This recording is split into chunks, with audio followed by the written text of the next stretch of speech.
सरजू, ए सरजू, देखो मैं तुम्हारे लिए क्या लेकर आई हूँ। आम का अचार, लो खा लो।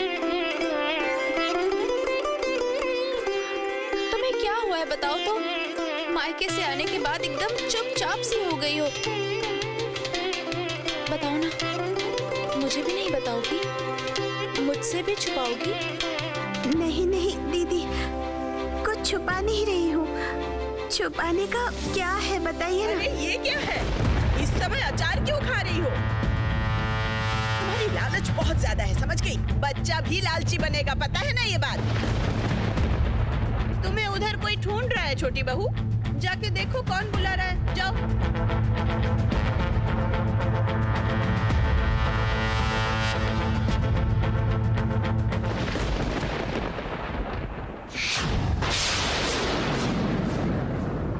पूछती हूँ तुम्हें अक्ल वगैरह कब आएगी? हाँ, जिसको बेटा नहीं हो रहा है उसके हाथों से खाना खा रही हो।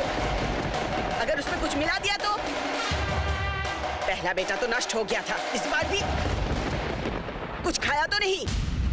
नहीं नहीं माँ, नहीं खाया। और खाने से भी तो कुछ नहीं होता माँ।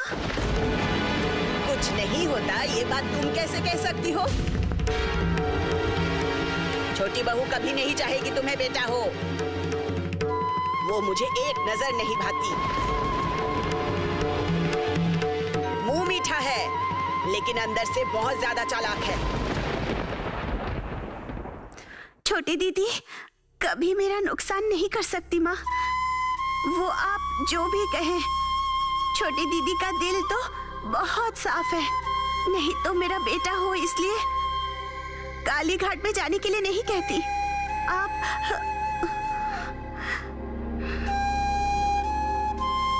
जुबान बहुत चलने लगी है। छोटी दीदी नुकसान नहीं करेगी। बेटे के लिए लोग क्या क्या नहीं करते हैं। जमीन जायदाद तो बहुत है जेठ जी के पास। ये सब देख के लालच तो होगी ही।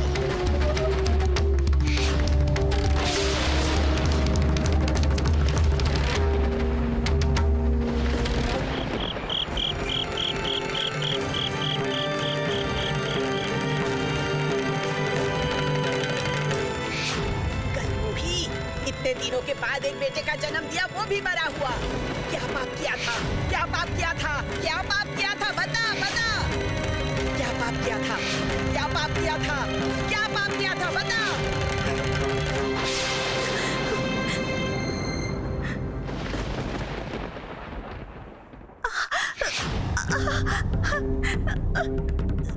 सुनिए ना, सुनिए ना, सुनिए। क्या हुआ? क्या है? माँ को जरा बुलाइए ना। इतनी रात गया शांति, परेशान कर देती है। माँ, माँ, माँ। भगवान जी, भगवान रक्षा कीजिए, रक्षा कीजिए भगवान। मैं अपने बेटे को माँ गंगा की गोद में दे दूंगी।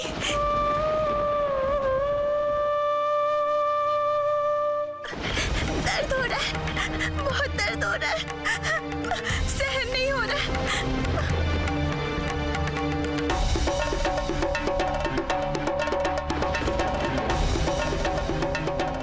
और थोड़ा दर्द सहन कर लो। हाँ, अब तो बस समय आ चुका है। दर्द हो रहा है, बहुत दर्द हो रहा है।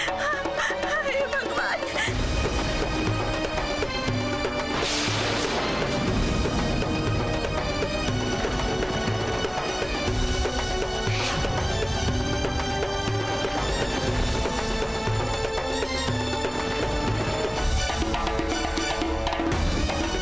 अरे बहू की नौटंकी बहुत ज्यादा है। हम लोग कभी मां नहीं बने क्या? लड़की हो तो बेटे को तो जन्म देना ही होगा, इसमें नई बात क्या है? चुप रहोगी? जय जनार्दन, जय जनार्दन।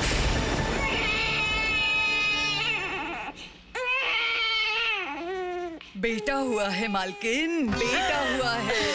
इस बार मैं सोने का हार लूंगी। हाँ, ओ दाई, जाओ तुम अंदर जाओ, माँ और बच्चे की सेवा करो, जाओ। तुम लोगों की नौटंकी से मुझे गुस्सा आ रहा है। शंख बजाओ, मिठाई लाओ। एक बार सोच के देखा है तुम लोगों का कितना सत्यानाश हुआ है? बेटा तो छोटे भाई के परिवार में हुआ, तुम्हारा कुछ नहीं हुआ।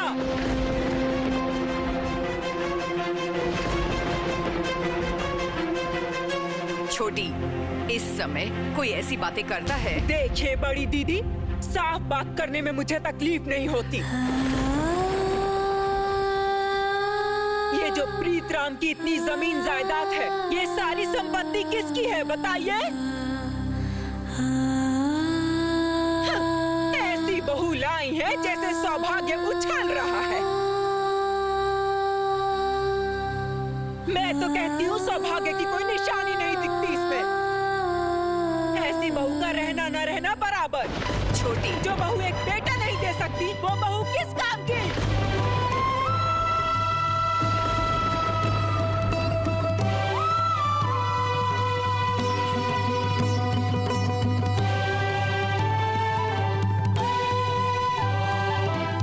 छोटी बहू,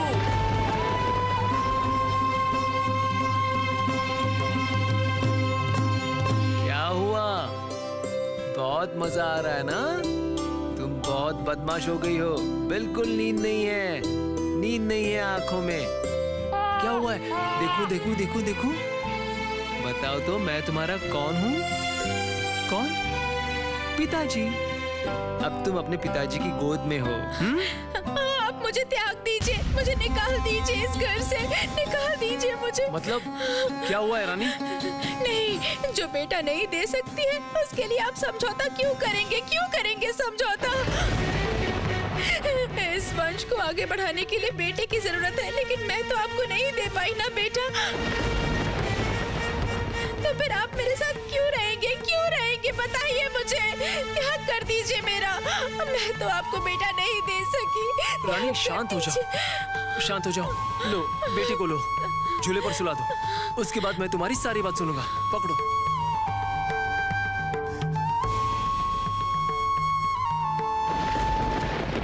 ये देखो, तुमने कितने सुंदर और स्वस्थ बेटे को जन्म दिया है। तुम बहुत डर रही थी ना? मैंने कहा था ना, डरने की कोई बात नहीं। लेकिन दाई माँ, अगर बाद में कुछ हो जाए तो? माँ, ये कैसी अशुभ बातें हैं? हाँ, कितना सुंदर बेटा है तुम्हारा। ऐसी सब बातें नहीं बोलते, माँ की नजर लगती है। सरजू को बेटा हुआ है, ये तो अच्छी बात है। और तुम्हारा बेटा नहीं है, इसलिए नानी माँ ने तुम्हें 2 बातें सुना दी है ना? देखो रानी, बेटा हो या बेटी, मेरे लिए इसका कोई मूल्य नहीं है। मुझे एक संतान हुई है, ये मेरे लिए बड़ी बात है। और तुम्हें तो पता है, मैं लड़का लड़की में भेदभाव नहीं करता। लेकिन आप लोगों की जमीन जायदाद वो भी तो। रानी, अभी तो समय खत्म नहीं हुआ है। लेकिन अगर मुझे और बेटा नहीं हुआ तो मैं अशुभ हूँ ना? मैं तो कुलक्षणी हूँ, अशुभ हूँ मैं आपको बेटा नहीं दे सकी, मैं अशुभ हूँ। चुप हो जाओ। तुम हमारे घर की लक्ष्मी हो, ये घर के सभी लोग जानते हैं। हाँ, ये बात सही है कि पिताजी पोते का चेहरा देखने के लिए बहुत दिनों से व्याकुल हैं। लेकिन इसके लिए तुम्हें त्यागने की बात कहाँ से आ गई?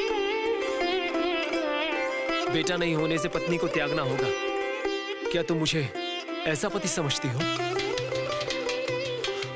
रानी, तुमने ऐसी बात करके मुझे बहुत दुख दिया है रानी।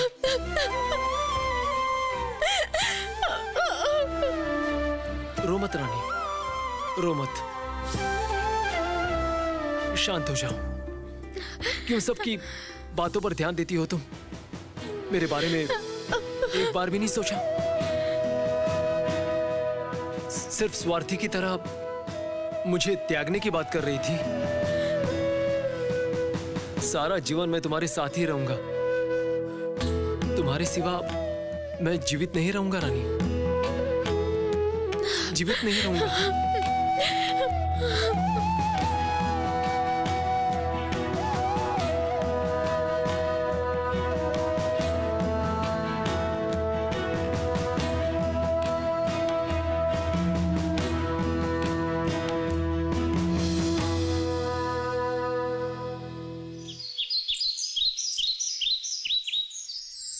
जय रघुवीर, जय रघुवीर, जय रघुवीर। आप वापस लौट आए हैं। कहाँ थे पूरी रात, बताइए तो। ये किसकी शीला है पिताजी? बताता हूँ। जानती हो चंद्रा, आज मुझे बहुत बड़ा अनुभव हुआ। हाँ, मैं तो भांजे के घर गया ही नहीं। आधे रास्ते से वापस लौट रहा था तो वहीं कमरपुकुर के बाहर बहुत गर्मी लग रही थी। एक पेड़ की छांव देखी तो वहीं सो गया था। सपने में देखा एक बालक आया है मेरे पास। वो मेरे साथ आना चाहता था। मैं उस बालक को ठीक से पहचान गया था, हमारा रघुवीर।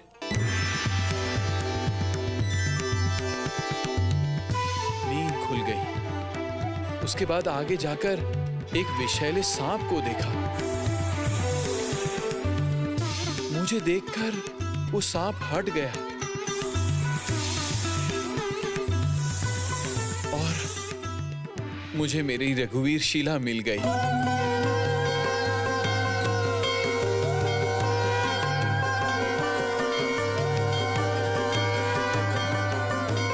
मैंने कहा था ना, मैंने सपने में देखा था रघुवीर जी आ रहे हैं हमारे घर।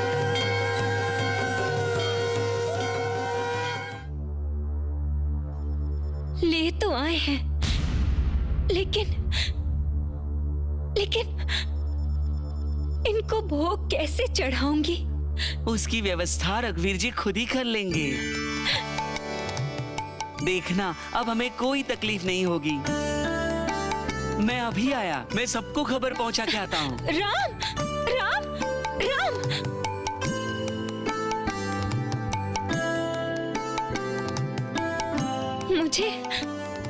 मुझे राम पे भरोसा नहीं हो रहा है। मैं चाहे खाऊं या ना खाऊं, भगवान को भोग तो लगाना ही होगा। वो कहां से आएगा आखिर? उन्होंने कहा और आप लेकर चले आए। अब क्या होगा बताइए तो। कुछ नहीं होगा चंद्रा, कुछ नहीं होगा। चिंता का उपाय करते हैं चिंतामणि। सोचो मत, तुम देखना, मेरा दिल कह रहा है कि हमारे सारे बुरे दिन कट जाएंगे। अब से जो भी होगा सब ठीक होगा, अच्छा होगा। पिताजी देखिए तो कौन कौन आया है। लाल भाई आइए। मैं जाती हूँ, कत्तू को लेकर आती हूँ। यही है हमारी रघुवीर शीला।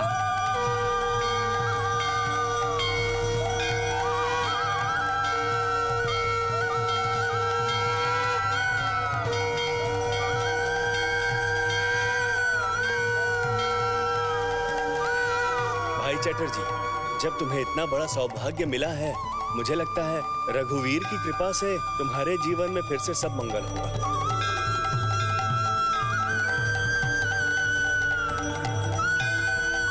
जय रघुवीर जी की जय। आज हमारा ये गांव धन्य हो गया भाई। चट्टू जी सच में पुण्यात्मा है। उस रास्ते से हम लोग कितनी बार गुजरे हैं, लेकिन रघुवीर जी हमें कभी नहीं मिले। अभी रघुवीर जी हमारी कमरपुकुर में इनकी वजह से आए हैं। जय रघुवीर जी की जय। जय रघुवीर जी की जय। जय रघुवीर जी की जय। जय रघुवीर जी की जय। जय रघुवीर जी की जय।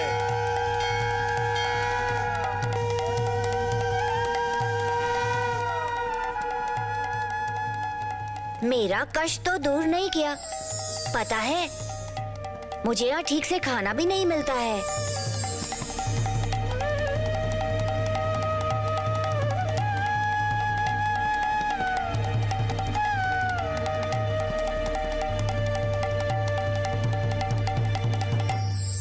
मैं कभी भी आपके लिए भोग तैयार नहीं करती हूँ रघुवीर,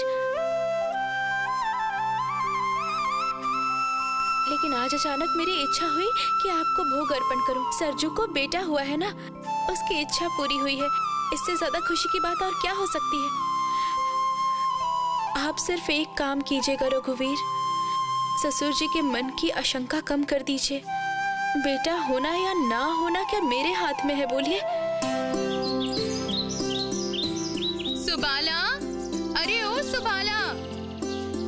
की बड़ी धूप में डाल दे, इधर छांव हो गई है।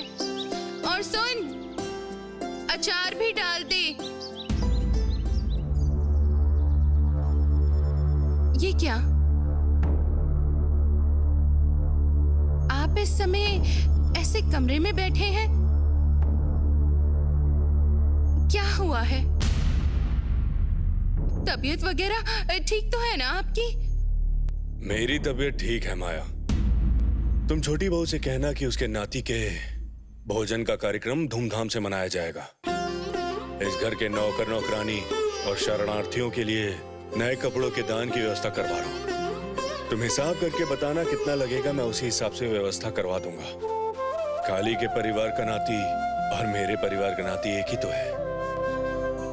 आप दिल से ये सब कुछ कह रहे हैं ना?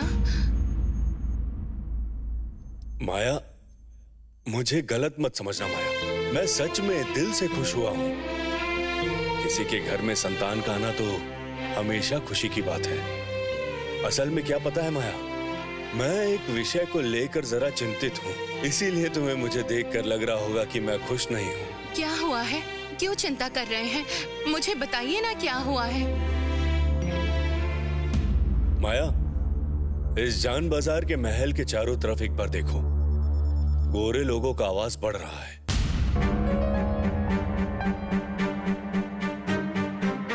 वो लोग लगातार हमारे घर की तरफ बढ़ रहे हैं।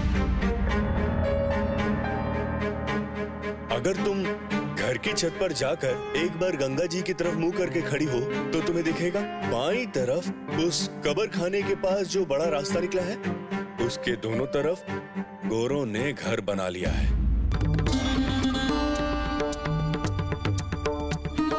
और नहर के उस पार गोरों के नए नए बंगले बन रहे हैं।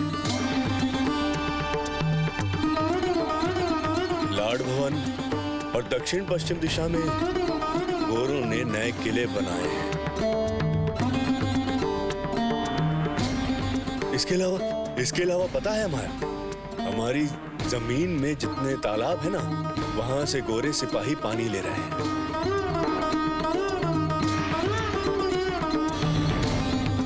इसी बीच मुझे एक बुरा संकेत दिख रहा है माया। हमेशा चिंता होती है, डर लगता है कि अगर वो लोग हमारे घर को हथियाने की कोशिश करें तो। अभी तो गोरों के पास सारी क्षमताएं हैं। अभी तो गोरे लोग ही इस देश के राजा हैं। अगर वो लोग हमारा ये घर छीन ले तो? नहीं नहीं नहीं नहीं नहीं नहीं, ऐसे ही जबरदस्ती वो लोग हमारा कुछ नहीं छीनेंगे। जो करेंगे कानून की आड़ में ही करेंगे। मैं समझी नहीं। रानी भवानी का कोई उत्तराधिकारी नहीं है, यही कारण दिखाकर कानून के मुताबिक उन्होंने उनकी संपत्ति हड़प ली। अगर चंदर को बेटा नहीं होता है माया, तो फिर वो लोग वही कारण दिखाकर मेरी संपत्ति भी हड़प लेंगे। माया, मेरे बाद चंदर मेरी ये जमीन जायदाद पूरे साम्राज्य का मालिक है। अभय का बेटा मेरा उत्तराधिकारी नहीं है माया। इसका मतलब कि चंदर के बाद ये विशाल साम्राज्य गोरों के हाथों में चला जाएगा।